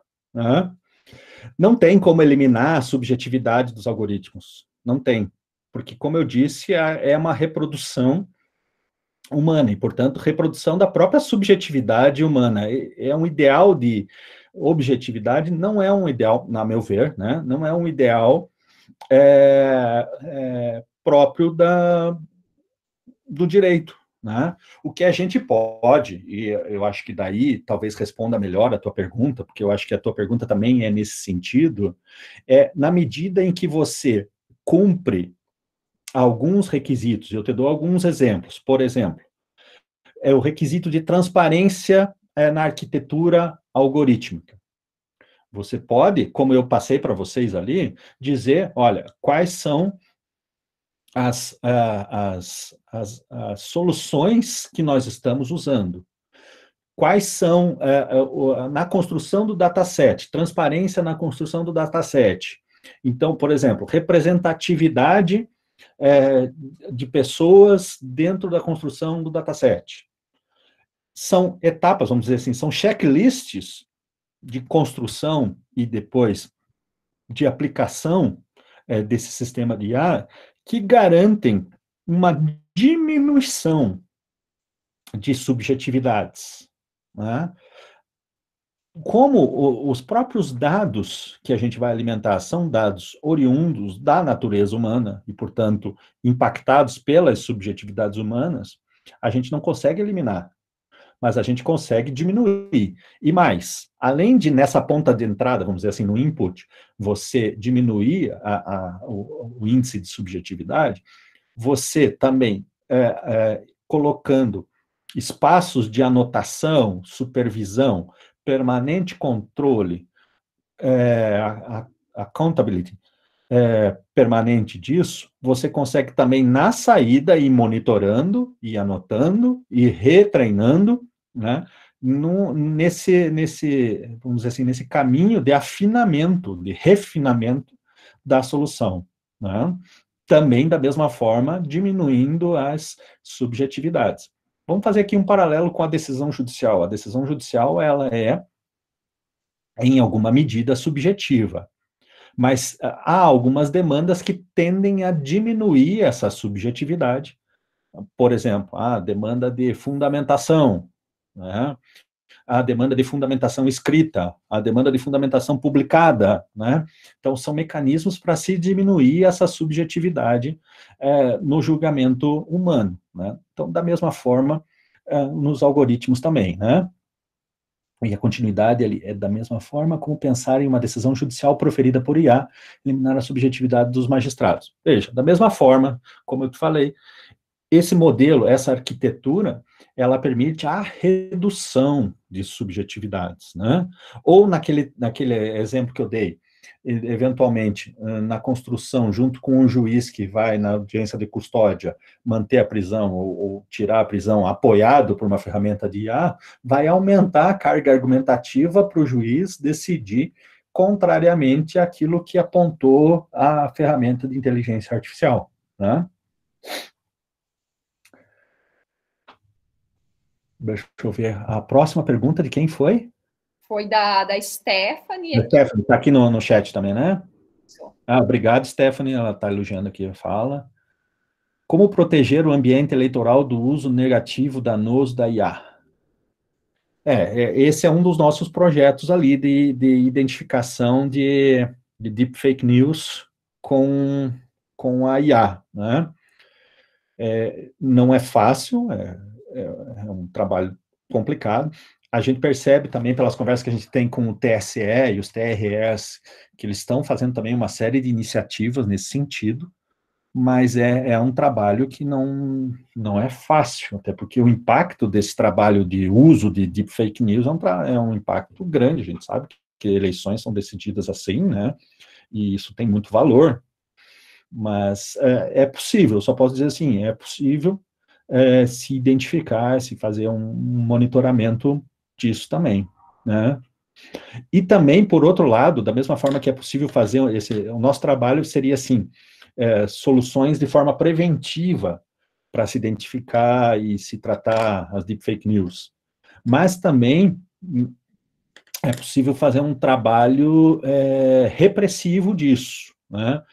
No sistema daí de prestação de contas, a gente sabe que a inteligência artificial, tanto lá, a prestação de contas eleitoral, por exemplo, que é a pergunta específica, mas quanto para os tribunais de contas de estados, de União e tudo mais, a IA, ela consegue identificar padrões também de desvios, e é uma ferramenta muito interessante para a identificação de prestações de conta que eventualmente poderiam ser aprovadas, porque passariam, ela consegue indicar pelo menos que o auditor tem uma atenção dobrada sobre determinada questão. A gente já viu alguns trabalhos nesse sentido que podem ser também muito interessantes, né?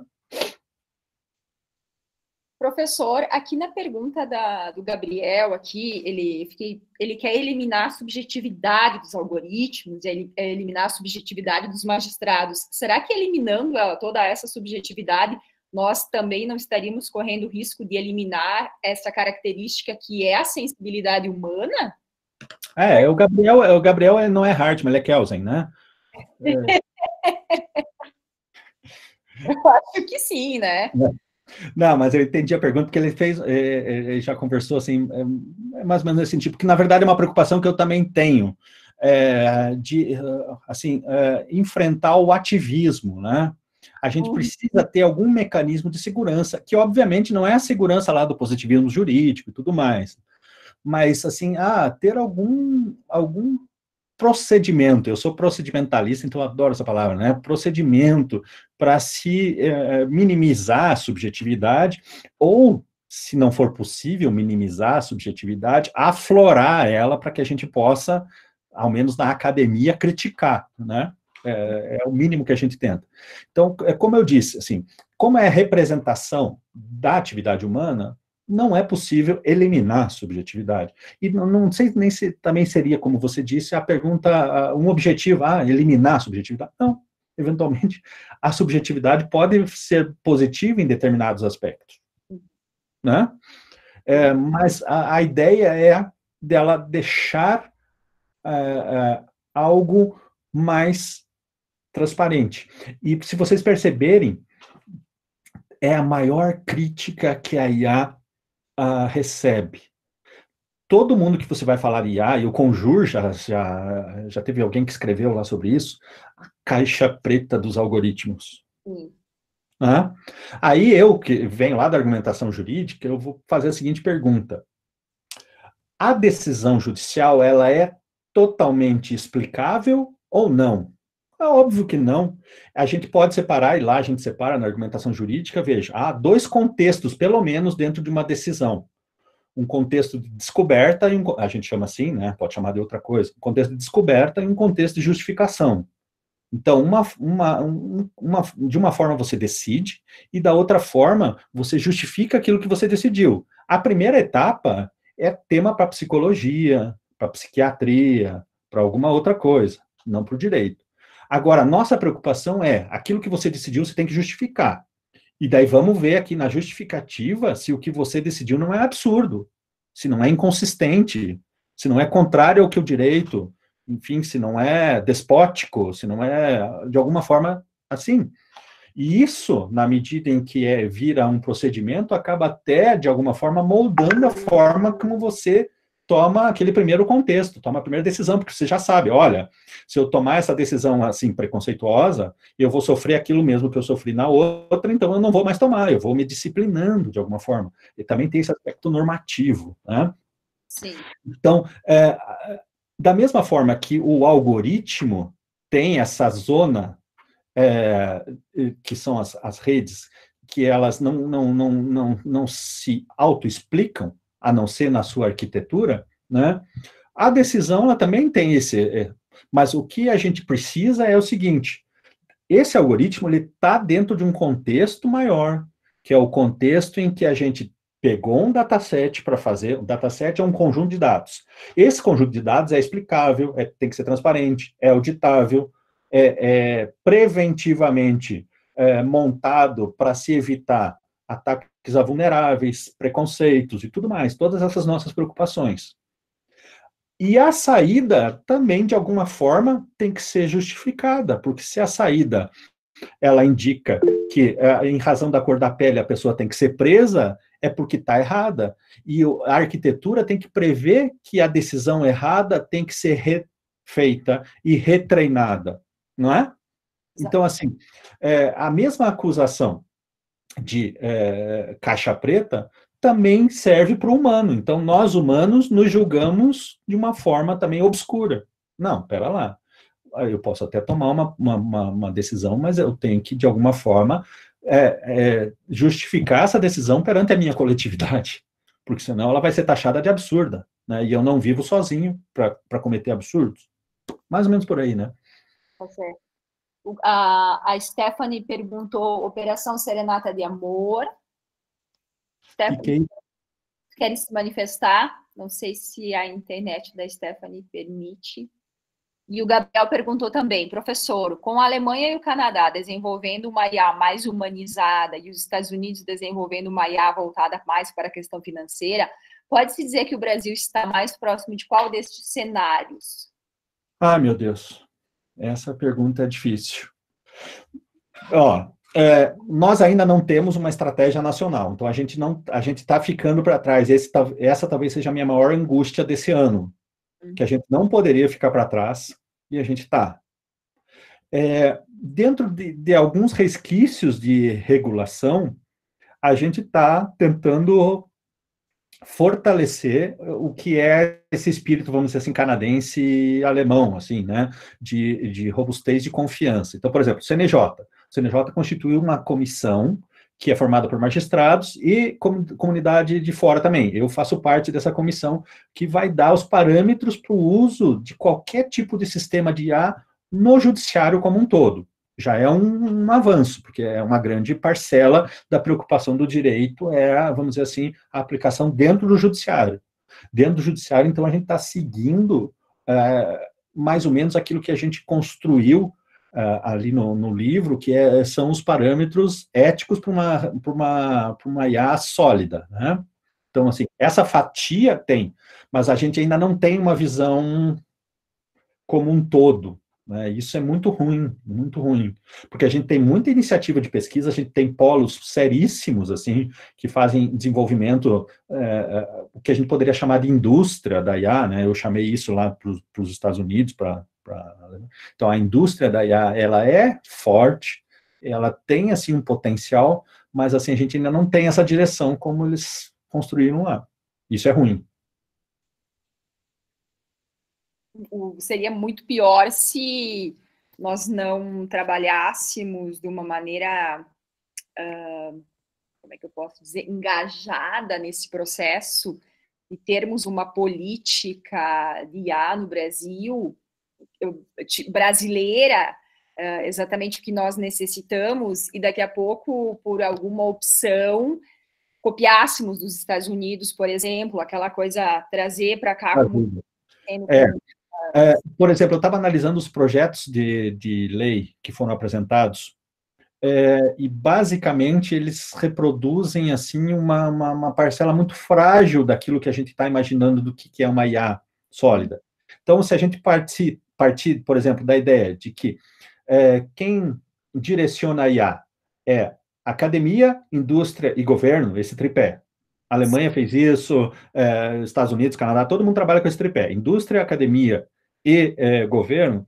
Talvez aqui a gente tenha que, num primeiro momento, pensar a academia e, eventualmente, até com a indústria.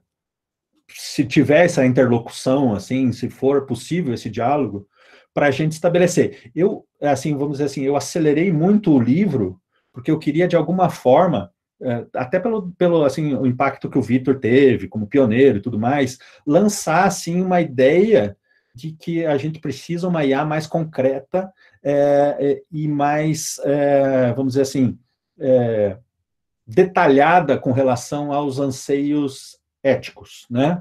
Para justamente não correr o risco pelo alinhamento que a gente tem com o modelo americano, a gente copiar aquilo, e que é bom e é próprio para a realidade americana, que tem uma história, tem um histórico todo certo, não estou dizendo que esse modelo é ruim para lá, mas que talvez para nós não fosse o melhor modelo, né? Fosse o ideal. É. Verdade. Temos aqui acho que as duas últimas perguntas, professor, devido ao adiantado da hora, do Murilo, tá? Que foi me orientando na graduação, hoje é mestrando. Professor, ainda sobre tutela de confiança e segurança jurídica, como o senhor visualiza a possível ou as possíveis substituições, o auxílio da inteligência artificial em blockchain, sobretudo sobre os serviços de cartório, tabelionato e contratos? Veja, a gente está ainda num ambiente de hiporregulação disso, né? Então, assim, hoje a gente só pode pensar como uma ferramenta acessória. Sim. Como uma ferramenta acessória, inclusive para essa realidade, né? Nosso cenário ainda é muito pouco claro com relação a isso. E nessa falta de clareza, eu, assim, sou muito receoso sempre, né? Muito receoso, porque, veja, é o que eu falei lá, por exemplo, do eleitoral, também vale aqui. A produção de documentos com o uso de inteligência artificial é muito viável e muito facilmente executável, né? Então, assim, a gente tem um risco muito grande com relação a isso, né? Um risco muito grande num ambiente que ainda é absolutamente, assim, frágil, vamos dizer assim, né? Frágil. A gente precisa estar mais consistente. Só que os tempos não esperam, né? Esse que é o problema, esse que é o nosso dilema, né? As coisas estão indo, estão andando. Esses dias nós tivemos uma... O senhor me ouve, professor? Sim, ouço. Esses dias nós tivemos uma palestra também para o pessoal da graduação, com uma advogada que é professora no Paraná, e ela até citou uma frase, eu não vou lembrar agora quem é o autor, é um jurista, acho que aqui do Paraná, ele cita que a tecnologia, ela não pede licença, né? Ela só pede desculpa. Então nós temos que tomar cuidado com isso. É bem isso, é bem isso. Então nós temos que precaver, né, tomar esse cuidado. A Stephanie explicou aqui, professor, que Operação Serenata de Amor é um programa que vigia os gastos de deputados, né? Ela foi inspirada na Operação Toblerone da Suécia. Temos um projeto de tecnologia que usa inteligência artificial para auditar contas públicas e auxiliar no controle social. A ideia surgiu do cientista de dados, Muskop, como forma de participar ativamente do processo democrático, fiscalizando os gastos públicos. Ao compartilhar a ideia com amigos, não demorou muito para o projeto ganhar força, com um time formado por 10 pessoas e mais 600 voluntários dispostos a realizá-lo. Isso foi na Serenata de Amor, Stephanie, ou no Toblerone da Suécia, teve tanta participação da população? Serenata, ó, interessante, viu? O brasileiro está participando. Eu não conhecia. Legal. Obrigada. E o Francisco... A Stephanie sabe de onde que originou a do Brasil, a Serenata? Alguma coisa assim? 629 reembolsos suspeitos à Câmara dos Deputados, envolvendo 216 deputados diferentes e mais de... Opa, saiu o chat aqui. E mais 370. Esses valores correspondem ao que arrecadamos. Tá. Depois a Stephanie nos diz quando que surgiu aqui a ideia de trazer a Serenata de Amor para o Brasil. E o Francisco aqui, então, a última pergunta da noite aqui, que seja a primeira palestra, viu, professor? De muitas. Depois o senhor vem até São Luís e vem até nós, até Santo Ângelo, tá? Claro. O Francisco, então, primeiramente, parabéns, professor Fabiano. Qual a sua percepção sobre a inteligência artificial aplicada na mediação e como transformar disputas em experiências positivas? Olha, tem até uma coisa já concreta que a gente está fazendo. A gente só não está ainda em aplicação, mas está em desenvolvimento. A gente está desenvolvendo um sistema que busca fazer uma leitura de julgamentos, teses e julgamentos. Então, é uma construção, assim, muito simples, mas eu acho que, assim, ela tem um impacto muito bom. Com teses e julgamentos, a gente consegue, aí a ideia nossa é um chatbot, que vai fazer a proposta de acordo ótimo. Não só a proposta de acordo ótimo